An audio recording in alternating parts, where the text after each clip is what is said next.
Chinnaswamy stadium ಬಳಿ ದುರಂತವೊಂದು ಸಂಭವಿಸಿದೆ. ಸಹಜವಾಗಿ ಸಂಬಂಧಿಕರ ಕಣ್ಣೀರು ಹಾಕಿದ್ದಾರೆ. ತಮ್ಮ ಕುಟುಂಬಸ್ಥರನ್ನ ಕಳೆದುಕೊಂಡಿರುವಂತಹ ನೋವು, ದುಃಖ, ಆಕ್ರಂದನ ಇದೀಗ. ನಿನ್ನೆ ರಾತ್ರಿ ಸಿಹಿ ಹಂಚಿ ಪಟಾಕಿ ಹೊಡೆದಿದ್ರು.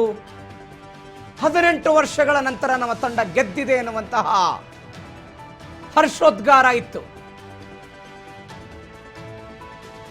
ಆ ಹರ್ಷೋದ್ಗಾರ ಒಂದು ದಿನವೂ ಕೂಡ ಉಳಿಯಲಿಲ್ಲ. ಸಂಬಂಧಿಕರು ಕಣ್ಣೀರು ಹಾಕ್ತಾ ಇದ್ದಾರೆ. ಯಾವುದೋ ಒಂದು ಚಿಕ್ಕ ಮಗುವಂತೆ ಸ್ಕೂಲ್ನಿಂದ ಕರ್ಕೊಂಡು ಹೋಗಿದಾರಂತ್ರಿ ಸಂಭ್ರಮಾಚರಣೆ ಇರೋದಕ್ಕೆ. ಸ್ಕೂಲನ್ನು ಬಿಡಿಸಿ ಕರ್ಕೊಂಡು ಹೋಗಿರೋದು. 16 ಮಂದಿಗೆ ಐಸಿಯುನಲ್ಲಿ ಚಿಕಿತ್ಸೆ. 8 ಜನರ ಪರಿಸ್ಥಿತಿ ಗಂಭೀರ ಆಗಿದೆ. ಬರ್ತಾ ಇರುವ ಮಾಹಿತಿಗಳ ಪ್ರಕಾರ ಸರಿಯಾದ ಸಮಯಕ್ಕೆ ಚಿನ್ನಸ್ವಾಮಿ ಸ್ಟೇಡಿಯಂನ ಗೇಟ್ಗಳನ್ನು ತೆಗೆದೇ ಇರೋದಕ್ಕೆ ನೂಕು ನುಗ್ಗಲು ಸಂಭವಿಸಿ ಈ ಘಟನೆ ಆಗಿದೆ ಎನ್ನುವಂಥ ಸುದ್ದಿಗಳು ಬರ್ತಾ ಇದೆ. ಸರಿಯಾದ ಸಮಯಕ್ಕೆ ತೆಗಿಲಿಲ್ಲ ಗೇಟ್ಗಳನ್ನ ಅಂತ. ಹೆಚ್ಚಿನ ಡೀಟೇಲ್ಸ್ ಕೊಡ್ತಾರೆ ನಮ್ಮ ಪ್ರತಿನಿಧಿ ಗೋವಿಂದ. ಫೋನ್ ಸಂಪರ್ಕದಲ್ಲಿದ್ದಾರೆ. ಗೋವಿಂದ, ಕಾಲ್ ತುಳಿತ ಬೆಂಗಳೂರಿನಲ್ಲಿ 11 ಜನರ ಸಾವು. ಯಾರು ಹೊಣೆ? ಉತ್ತರ ಕೊಡೋರು ಯಾರು? ಪ್ರವೀಣ್, ಸಹಜವಾಗಿ ಎಲ್ಲೋ ಒಂದ್ ಕಡೆ ಅಭಿಮಾನಿಗಳು ಇವತ್ತು ಸಂಭ್ರಮಾಚರಣೆಗೆ ಬಂದೇ ಬರ್ತಾರೆ ಅಂತ ಹೇಳಿ ಸರ್ಕಾರ ಕೂಡ ಮಾಹಿತಿ ಇತ್ತು. ಲಕ್ಷಾಂತರ ಸಂಖ್ಯೆಯಲ್ಲಿ ಬಂದೇ ಬರ್ತಾರೆ. ಅವ್ರಿಗೆ ಬೇಕಾದಂತ ವ್ಯವಸ್ಥೆಗಳನ್ನು ಕೂಡ ಮಾಡಬೇಕಾಗಿದ್ದು ರಾಜ್ಯ ಸರ್ಕಾರದ ಜವಾಬ್ದಾರಿ. ಆದ್ರೆ ಎಲ್ಲೋ ಒಂದ್ ಕಡೆ ಸರ್ಕಾರ ಮೈ ಮರುತ್ರ ಅನ್ನೋದು ಕೂಡ ಈಗ ಸಾಕಷ್ಟು ಚರ್ಚೆಗೆ ಗ್ರಾಸವಾಗಿರುವಂತದ್ದು.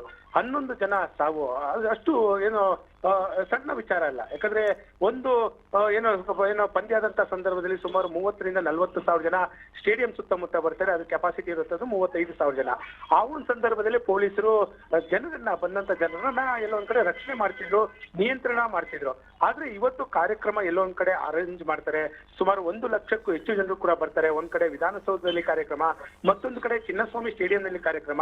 ಹಾಗಾಗಿ ಪೊಲೀಸರು ಭದ್ರತಾ ವ್ಯವಸ್ಥೆ ದೊಡ್ಡ ಮಟ್ಟದಲ್ಲಿ ಮಾಡ್ತಾರೆ ಅಂತ ಕೂಡ ಸಾಕಷ್ಟು ನಿರೀಕ್ಷೆ ಇತ್ತು. ಆದ್ರೆ ಎಲ್ಲೋ ಒಂದ್ ಕಡೆ ರಾಜ್ಯ ಸರ್ಕಾರ ವೈಫಲ್ಯ ಕಾಣಿಸ್ತಿದೆ ಅಂತ ಗೊತ್ತಾಗ್ತಿದೆ. ಒಂದ್ ಕಡೆ ವಿಧಾನಸೌಧದಲ್ಲಿ ನಡೆದಂತ ಕಾರ್ಯಕ್ರಮದಲ್ಲೂ ಕೂಡ ಭದ್ರತಾ ವೈಫಲ್ಯ ಆಯಿತು. ಇಲ್ಲಿ ಎಲ್ಲೋ ಒಂದ್ ಕಡೆ ಏನೋ ನಿರೀಕ್ಷೆಗಿಂತ ಎಷ್ಟು ಜನರು ಕೂಡ ಬಂದಿದ್ರು ಕೂಡ ಪೊಲೀಸರು ಎಲ್ಲೋ ಒಂದ್ ಕಡೆ ಕಡಿಮೆ ಸಂಖ್ಯೆಯಲ್ಲಿ ಇದ್ರು. ಹಾಗಾಗಿ ಇಲ್ಲಿ ಕೇವಲ 10 ನಿಮಿಷದಲ್ಲಿ ಕಾರ್ಯಕ್ರಮ ಮುಗಿಸಿದ್ರು ಕೂಡ ಎಲ್ಲೋ ಒಂದ್ ಕಡೆ ಭದ್ರತಾ ವೈಫಲ್ಯ ಆಗಿದೆ. ಮತ್ತೊಂದು ಕಡೆ ಚಿನ್ನಸ್ವಾಮಿ ಸ್ಟೇಡಿಯಂ ಅಲ್ಲಿ ಇವತ್ತು ಸಂಜೆ 6 ಗಂಟೆಗೆ ಕೆಲವು ಕ್ಷಣ ಅಂದ್ರೆ 6:30ಕ್ಕೆ ನಡೀಬೇಕಂತ ಕಾರ್ಯಕ್ರಮಕ್ಕೆ ಮಧ್ಯಾಹ್ನದಿಂದಲೇ ಏನೋ ಜನರು ಚಿನ್ನಸ್ವಾಮಿ ಸ್ಟೇಡಿಯಂ ಹತ್ರ ಬಂದಿದ್ರು. ಹಾಗಾಗಿ ಸಹಜವಾಗಿ ಪೊಲೀಸರು ಕೂಡ ಅವರ ನಿಯಂತ್ರಣ ಮಾಡೋದಕ್ಕೆ ಹರಸಾಹಸ ಪಟ್ಟರು ಕೂಡ ಎಲ್ಲೋ ಒಂದ್ ಕಡೆ ಕಾಲ್ ತುಳಿತಕ್ಕೆ ಈಗ 11 ಜನ ಏನು ಮೃತಪಟ್ಟಿದ್ದಾರೆ ಅನ್ನೋದು ಮಾಹಿತಿ ಸಿಕ್ಕಿದೆ. ಮತ್ತೊಂದು ಕಡೆ 20ಕ್ಕೂ ಹೆಚ್ಚು ಜನರು ಈಗಾಗಲೇ ಆಸ್ಪತ್ರೆಗೆ ಅಡ್ಮಿಟ್ ಆಗಿದ್ದಾರೆ. ಬೋರಿಂಗ್ ಆಸ್ಪತ್ರೆ ಮತ್ತು ಏನು ವಿಠಲ್ ಮಲ್ಯ ಆಸ್ಪತ್ರೆಗೆ ಏನು ಅಡ್ಮಿಟ್ ಆಗಿದ್ದಾರೆ ಅನ್ನೋದು ಮಾಹಿತಿ ಸಿಕ್ಕಿದೆ. ಸಾವಿನ ಸಂಖ್ಯೆ ಇನ್ನೂ ಕೂಡ ಹೆಚ್ಚಾಗುವಂತ ಸಾಧ್ಯತೆ ಇದೆ.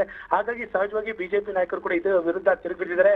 ರಾಜ್ಯ ಸರ್ಕಾರ ಎಲ್ಲೋ ಒಂದ್ ಕಡೆ ಒಂದು ಭದ್ರತಾ ವ್ಯವಸ್ಥೆಯನ್ನ ಮಾಡಬೇಕಾಗಿತ್ತು.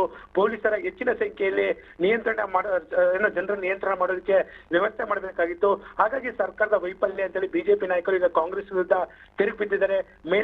ಮೇಲ್ನೋಟಕ್ಕೆ ಇದು ನಿಜಕ್ಕೂ ಕೂಡ ಕಾಂಗ್ರೆಸ್ ಸರ್ಕಾರದ ಭದ್ರತಾ ವೈಫಲ್ಯ ಅಂತ ಹೇಳಿದ್ರು ಕೂಡ ತಪ್ಪಾಗಿಲ್ಲ. ಪ್ರವೀಣ್, ಗೋವಿಂದ, ಈಗ ಬರ್ತಾ ಇರೋ ಮಾಹಿತಿ ಪ್ರಕಾರ ಸರಿಯಾದ ಸಮಯಕ್ಕೆ ಚಿನ್ನಸ್ವಾಮಿ ಸ್ಟೇಡಿಯಂ ಗೇಟ್ಗಳನ್ನು ಓಪನ್ ಮಾಡಲಿಲ್ಲ ಅಂತ ಜನ ಮಾತನಾಡ್ತಾ ಇದ್ದಾರೆ. ನಿಜಾನ ಇದು? ಈ ದುರಂತ ಆದ ಮೇಲೆ ಆನ್ಲೈನ್ ಟಿಕೆಟ್ ಇದೆ, ಟಿಕೆಟ್ ತೆಗೆದುಕೊಂಡು ಬಂದವರಿಗೆ ಮಾತ್ರ ಒಳಗೆ ಬಿಡ್ತೀವಿ ಅಂತ ದುರಂತಗಳಾದ ಮೇಲೆ ಎಚ್ಚೆತ್ಕೊಂಡ್ರ ಇವರು ಅಂತ? ಸಹಜವಾಗಿ ಪ್ರವೀಣ್, ಈ ರೀತಿ ಒಂದು ಕಾರ್ಯಕ್ರಮ ಮಾಡಬೇಕಾದಂತ ಸಂದರ್ಭದಲ್ಲಿ ಒಂದು ಪೂರ್ವ ಸಿದ್ಧತೆ ಮಾಡಬೇಕಾಗುತ್ತೆ. ಜನರಿಗೆ ಕಾರ್ಯಕ್ರಮಕ್ಕೆ ಎಲ್ಲಿ ಯಾವ ಗೇಟ್ ಅಲ್ಲಿ ಬರಬೇಕು ಮತ್ತು ಉಚಿತ ಪ್ರವೇಶ ಯಾವ ಗೇಟ್ ಅಲ್ಲಿ ಮತ್ತು ಟಿಕೆಟ್ ವಿಚಾರ ಸಂಬಂಧಪಟ್ಟಂತೆ.